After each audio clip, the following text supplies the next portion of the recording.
कहते हैं कि हम सब इस दुनिया में अपना भाग्य लेकर आए हैं। हमारे प्रारब्ध होते हैं जो हमारी कुंडली में है। बहुत सारे लोगों को कहते सुना है, हम क्या करें, हमारे भाग्य में यही लिखा है। तो आज मैं पल्लवी शर्मा, आपकी एस्ट्रोलॉजर, वास्तु कंसल्टेंट और न्यूमरोलॉजिस्ट, आपको कुछ ऐसी चीज़ें बताऊंगी कि जिससे आप अपने भाग्य को, अपने प्रारब्ध को चेंज कर सकते हैं। जी हाँ, चौंकने की बात नहीं है। कहते हैं कि जो भाग्य हम अपनी कुंडली में लेकर आते हैं वो हमारे पास्ट लाइफ की चीज़ों को रिफ्लेक्ट करता है। तो क्या वो चेंज हो सकता है? बहुत सारे एस्ट्रोलॉजर्स कहते हैं इसके लिए आपको बहुत बड़े बड़े पत्थर पहनने पड़ेंगे, बहुत महंगे महंगे पत्थर पहनने पड़ेंगे, या बहुत ज़्यादा लाखों के और हज़ारों के दान पुण्य करने पड़ेंगे। लेकिन मैं कहती हूँ कि सिर्फ सिंपल कर्म योग एक ऐसी चीज़ है, गीता में कहा गया है कि जिससे आप अपनी लाइफ को चेंज कर सकते हैं। और इसीलिए हमारे जो पुराण हैं, हमारे जो शास्त्र हैं, उनमें छोटी छोटी जो पूजाएं, जो मुहूर्त, जो समय बताए गए हैं, अगर आप उन समय पे, जो ऑस्पिशियस डेज़ होते हैं, अगर आप उन पे कुछ करते हो तो आपकी लाइफ में वैसे ही बहुत सारे चेंजेस और मिरेकलस चेंजेस, यानी चमत्कार जैसी चीज़ें आपकी लाइफ में होती हैं। तो इन्हीं मुहूर्तों में से कहते हैं कि सही मुहूर्त पे, सही समय पे, सही नक्षत्र पे किया गया काम हमेशा फलदायी होता है। तो आज हम बात करेंगे अक्षय तृतीया की। इस साल 2023 में अक्षय तृतीया 22 अप्रैल को पड़ रही है। आज का दिन क्यों ऑस्पिशियस होता है, क्यों कहते हैं कि इसका बहुत ज़्यादा महत्व होता है आज के दिन का? अक्षय तृतीया, अक्षय यानी जो चीज़ कभी, जिसका क्षय ना हो, यानी जो कभी डिमिनिश ना हो, जो कभी ख़त्म ना हो, उसका मतलब होता है अक्षय। तृतीया के दिन, इस माह की तृतीया के दिन जो पूर्णिमा के बाद पड़ती है, इसमें जो ये तिथि आती है अक्षय तृतीया, इसका महत्व इतना ज़्यादा है। कहते हैं कि जो 3.5 मुहूर्त बताए गए हैं, जिनमें उगादी होता है, दशहरा होता है और एक होता है अक्षय तृतीया, जिसमें आपको कोई मुहूर्त, कोई चीज़ पंडित से पूछने की ज़रूरत नहीं पड़ती है। आज के दिन, अक्षय तृतीया के दिन, आप जो भी काम करते हो उसका कभी क्षय नहीं होता, यानी वो हमेशा आपकी लाइफ में रहता है। तो छोटे छोटे कर्मास तो हम करते ही हैं, छोटे छोटे दान पुण्य, छोटी छोटी चीज़ें तो हम एवरीडे करते हैं जो करना चाहिए। बट सही मुहूर्त पे, सही चीज़ों पर अगर हम ये काम करते हैं तो वो और ज़्यादा फलदायी होते हैं। तो अक्षय तृतीया का महत्व हम आपको कैसे बताएं? इस दिन कहते हैं, हमारे पुराणों में है कि भागीरथ के पूजा करने पर अक्षय तृतीया के दिन ही जो माँ गंगा है वो इस धरती पर आई थी। इसी अक्षय तृतीया पर भगवान विष्णु के जो अवतार हैं परशुराम, उन्होंने जन्म लिया था। इसी अक्षय तृतीया पर, पावन पर्व पर, कहते हैं कि क्षीर सागर से माँ लक्ष्मी उत्पन्न हुई थी। इसी अक्षय तृतीया पर, अगर आपको पता होगा तो महाभारत के टाइम पर जब पांडवास को, उनको वनवास मिला था 12 साल का, तब उनके पास, वहाँ पर वो वन में थे, उनके पास बहुत कुछ खाने के लिए नहीं था। तो कहते हैं कि एक बार ऋषि मुनि, बहुत सारे ऋषि मुनि जो है वो द्रौपदी के पास आए और उन्होंने बोला कि भाई हम आपके यहाँ भोजन करने के लिए आ रहे हैं। अब द्रौपदी तो बहुत असमंजस में पड़ गई, क्योंकि उनके पास शायद चावल का एक दाना, कहते हैं पुराणों में लिखा है कि उनके पास उस समय एक दाना चावल का था। फिर उन्होंने श्री कृष्ण की भक्ति करी, उनसे प्रार्थना करी कि आखिर मैं क्या करूं। तो इसी अक्षय तृतीया के दिन श्री कृष्ण ने द्रौपदी को अक्षय पात्र दिया, यानी वो पात्र जिसमें कभी भी धान की कमी नहीं होती है, यानी खाने की कमी। कहते हैं उस अक्षय पात्र से द्रौपदी ने हज़ारों लोगों को भोजन कराया और कभी भी उनके पास खाने की कमी नहीं हुई। इसके बाद अगर हम बात करें तो वेद व्यास जी ने अक्षय तृतीया पर ही जो है वो महाभारत लिखने की रचना जो है वो स्टार्ट करी थी। सो आप समझ सकते हो कि अक्षय तृतीया का कितना ज़्यादा महत्व है। इसी पर एक और अक्षय तृतीया की जो बात हम बताना चाहेंगे, जो श्री कृष्ण के जो मित्र थे सुदामा, सभी को पता है कि वो थोड़े गरीब थे, उनके पास बहुत कुछ नहीं था। तो एक दिन उनकी जो वाइफ थी, उन्होंने कहा कि श्री कृष्ण तो इतने बड़े राजा हैं, इतने बड़ा राजपाट चलाते हैं और आप उनके बचपन के मित्र हो, आप उनके पास जाओ और आप उनसे मांगो, उनसे कहो, वो आपको कभी भी निराश नहीं करेंगे। तो सुदामा ने कहा मैं अपने दोस्त के पास, अपने मित्र के पास, श्री कृष्ण के पास जाऊं पर खाली हाथ कैसे जाऊं? तो उनकी जो वाइफ थी उन्होंने कहते हैं कि जो पोहा होता है वो 3 मुट्ठी पोहा उनके कपड़े में बांध के दिया कि आप उनको ये खिलाना। जब सुदामा पहुँचे श्री कृष्ण के पास तो उनकी वाइफ ने उनके पोटली में 3 मुट्ठी पोहा जो है वो बांध कर दिया। फिर कहते हैं कि जब श्री कृष्ण के पास सुदामा पहुँचे तो श्री कृष्ण बहुत ज़्यादा खुश हुए। उन्होंने उनका बहुत आदर सत्कार किया, उनके पाँव धोए, उनके चरणों में बैठे और उन्होंने बोला कि आप ऐसे तो नहीं आ सकते सुदामा, आप क्या लाए हो मेरे लिए ये बताओ। तब सुदामा ने बहुत ही शर्माते हुए, बहुत ही संकोच से वो 3 मुट्ठी जो पोहे थे वो उनको दिखाए। श्री कृष्ण ने 1 मुट्ठी पोहा इतने अच्छे से खाया, स्वाद लेकर के खाया और बहुत ही प्रेम से खाया। सुदामा के मन में चलता रहा कि मैं कैसे कहूँ, कैसे कुछ मांगूँ इनसे, किस तरीके से मैं बोलूँ कि मुझे कुछ चाहिए। और आखिरकार क्या हुआ कि सुदामा ने कुछ भी नहीं कहा, वो उनसे कुछ भी नहीं कह पाए। श्री कृष्ण ने वो सारे पोहे खाए, अपने मित्र को बहुत प्रेम से गले लगाया और उसके बाद जब वो अपने घर पहुँचे सुदामा तो उन्होंने देखा कि उनकी जो कुटिया थी वो एक बहुत बड़े महल में परिवर्तित हो चुकी थी और बहुत ज़्यादा धन धान्य उनकी, यानी श्री कृष्ण से उन्होंने अपने मन की बात नहीं कही, लेकिन वो तो प्रभु हैं। और कहते हैं वो दिन भी अक्षय तृतीया का दिन था। इसी तरीके से जब कुबेर को ज़रूरत पड़ी थी माँ लक्ष्मी की, धन की, तब शिव जी ने उनको जो आदेश दिया था कि आप माँ लक्ष्मी की पूजा करो, माँ लक्ष्मी की उपासना करो। और अक्षय तृतीया का ही वो दिन था, पावन पर्व था, जब श्री कुबेर जी ने जो है वो लक्ष्मी जी की पूजा करी थी। और आप सभी जानते हैं कि कुबेर धन के देवता हैं। सो वो अक्षय तृतीया का ही दिन था जब धन के आधिपत्य रखने वाले श्री कुबेर जी ने माँ लक्ष्मी का आह्वान करके और उनकी पूजा करी थी। तभी से उनके पास लक्ष्मी की कभी कमी नहीं हुई। इसी तरीके से कहते हैं सतयुग के बाद जब त्रेता युग का जो शुरुआत हुई थी वो भी अक्षय तृतीया के दिन हुई थी। मुझे लगता है आप सबको ये तो पता चल ही गया होगा कि अक्षय तृतीया का दिन कितना ज़्यादा ऑस्पिशियस है, कितना ज़्यादा पावन है और उस दिन किए हुए कर्म कभी भी ख़त्म नहीं होते हैं। तो हमको क्या करना चाहिए ऐसा जो हमारे मरने के बाद भी, हमारे मरने के आगे जाकर भी हमारे पुण्यों का क्षय ना हो, हमारे कर्मों का क्षय ना हो। तो ऐसे ही काम करने के लिए हम जो कर्म है, दान पुण्य है, पूजा पाठ है, वो हम करते हैं अक्षय तृतीया पर। इस दिन जो रिचुअल घर में करना चाहिए वो सबसे पहले सुबह उठकर कहते हैं कि अगर आपके घर के आसपास कोई होली रिवर है, गंगा है, यमुना है, नर्मदा है, तो उसमें स्नान करना चाहिए। अगर नहीं है तो आप अपने घर के जल में थोड़ा सा गंगा जल मिक्स करके और स्नान ज़रूर करना चाहिए सूर्योदय के समय, सुबह के टाइम। ये नहीं कि 10, 11, 12 बजे आप कर रहे हो। एटलीस्ट जो दिन महत्व रखता है उस दिन बोलते हैं कि सन और मून जो है वो अपनी फुल पावर पे होते हैं इसी दिन जो है, इसलिए इसका महत्व बहुत ज़्यादा होता है। तो उस दिन आप सुबह अच्छे से स्नान करिए, अपने घर को साफ़ करिए। सुबह घर के बाहर थोड़ा सा गंगा जल में हल्दी डाल करके घर के दोनों साइड जो है आप छिड़किए, ताकि आपके घर भगवान विष्णु का और माँ लक्ष्मी दोनों की कृपा प्राप्त हो। इसके बाद आप अपने घर के बाहर थोड़ी रंगोली बनाइए। मैंने अपने पहले के एपिसोड्स में भी बताया है कि रंगोली का महत्व बहुत ज़्यादा होता है। रंगोली आप चावलों से बनाइए, फूलों से बनाइए, उसके साथ एक दिया लगाइए, अच्छी खुशबू घर में करिए, इत्र लगाइए, जिसका महत्व है। ये सारे महत्व हम दिवाली की में सब कुछ बता चुके हैं, सो आज वापस रिपीट नहीं करेंगे। बट आप माँ लक्ष्मी को इत्र बहुत पसंद है। अगर आप रोज़ का इत्र लगाते हैं, कमल का इत्र लगाते हैं, तो ये बहुत ज़्यादा आपको फल देता है, बहुत ज़्यादा आपके घर में पॉजिटिविटी लाता है।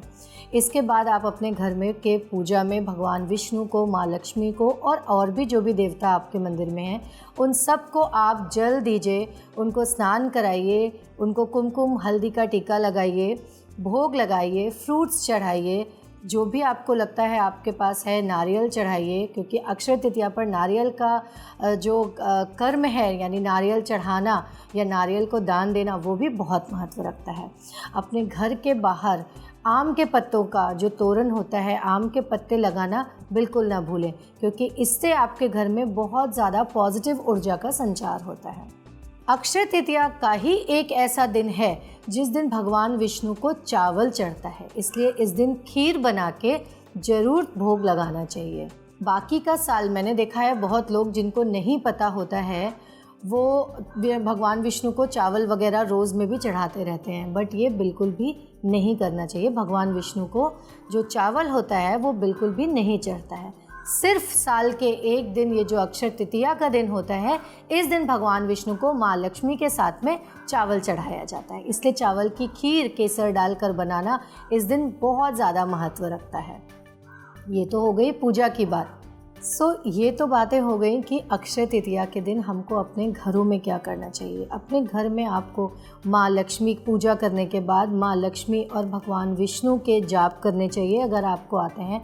सिंपल जो होते हैं, नहीं तो लक्ष्मी जो गायत्री होती है वो ज़रूर पढ़नी चाहिए।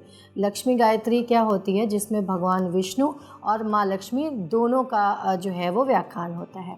वो मंत्र है महालक्ष्मी च विद्महे विष्णु पत्नी च धीमहि तन्नो लक्ष्मी प्रचोदयात्। इसमें माँ लक्ष्मी और भगवान विष्णु दोनों की ही कृपा प्राप्त होती है। भगवान विष्णु को केसर लगाइए, चंदन लगाइए, इस तरीके से जो दोनों की ब्लेसिंग्स उस दिन लेना। बहुत सारे लोग जो हैं वो भगवान कुबेर की भी पूजा करते हैं, बट मैं कहती हूँ भगवान कुबेर, माँ लक्ष्मी और विष्णु के साथ साथ शिव की आराधना करना और शिव की पूजा करना अक्षय तृतीया के दिन बहुत ज़रूरी है, क्योंकि ये दिन ऐसा है जिस दिन आपका किया हुआ कोई भी कर्म उसका क्षय नहीं होता है।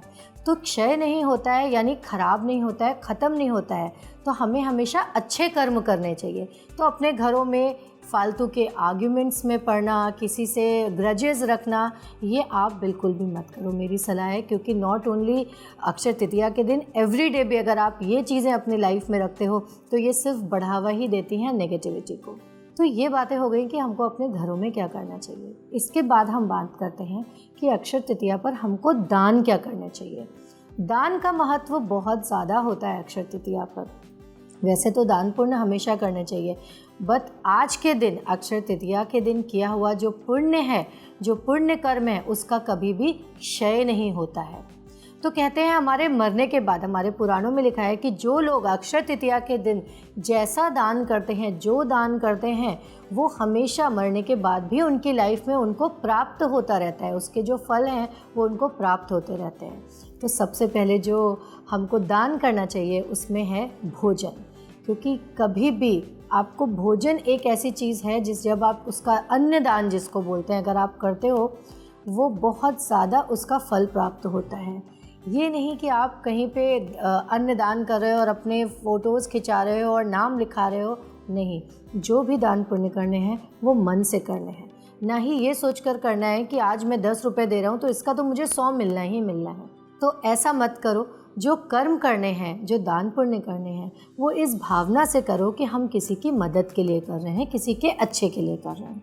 तो भोजन का दान, वस्त्रों का दान, उस दिन बोलते हैं कि छतरी का दान, यानी जो अम्ब्रेलाज होते हैं, छतरी का दान करना, बटर मिल्क यानी छाछ का दान करना, दूध का दान करना, कोकोनट का दान करना, शैया दान करना। शैया पहले के ज़माने में तो बहुत ज़्यादा लोग बिस्तर वगैरह, बेड्स वगैरह भी देते थे, बट अभी एटलीस्ट बेडशीट, पिलोज़ ये ज़रूर दान में देनी चाहिए, क्योंकि ये वो पुण्य हैं जो हमारे साथ मरने के बाद भी रहेंगे।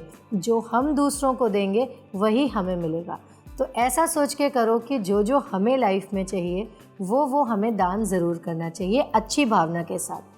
इसके अलावा ऐसा ज़रूरी नहीं है कि जिसके पास सब कुछ है आप उसको ही दान करे जा रहे हो। कोशिश करो कि आपका दान, आपकी सामान ऐसे व्यक्ति के पास पहुँचे जो सच में जिसको ज़रूरत है, जो सच में ज़रूरतमंद है। ऐसे व्यक्ति को दान करना हमेशा फलदायी होता है। फ्रूट्स का दान आप कर सकते हो। इसके अलावा जो लोग ज़रूर जो दान करना चाहिए, पहले तो लोग ब्रास के जो घड़े होते थे, यानी जिनको हम उदकुंभ कहते हैं, उदकुंभ का दान करना, यानी ब्रास के घड़े, सोने के घड़े, इसके चांदी के घड़े, इस तरीके के घड़े वगैरह जिसमें पानी भर के लोग दान किया करते थे। बट अब अगर इतना पॉसिबल नहीं है तो एटलीस्ट एक मिट्टी का घड़ा जिसके अंदर आप थोड़ी तुलसी डालें, थोड़ी केसर डालें, एक कोकोनट रखें, थोड़ा कपूर रखें।